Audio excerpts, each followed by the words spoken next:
Hello everyone. In this video, I would like to tell you about the 5 facts most people don't know about Mongolia. Number 1. Winter in Mongolia is cold, but incredibly beautiful. Ulaanbaatar is the capital city of Mongolia, and it is the coldest capital in the world. In January, Ulaanbaatar is colder than Antarctica. Winters here are long and harsh, with temperatures typically ranging from -35 Celsius to 55 Celsius degrees. Number 2. Mongolians do not always ride a horse. Did you know that they go to school and work in the same car like everyone else? Mongolia is known around the world as a nomadic country. You may think that Mongolians always ride horses.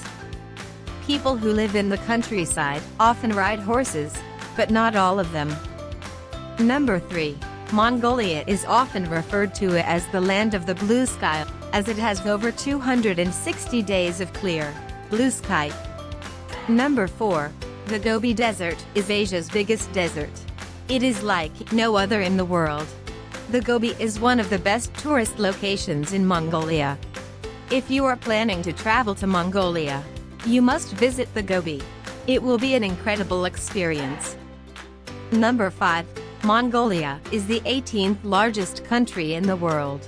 Mongolia's area is 1,564,116 square km, 603,909 square miles, and with a population of just 3.3 million, it makes it the 18th largest sovereign state and one of the most sparsely populated. If you guys enjoyed it, please subscribe to our channel.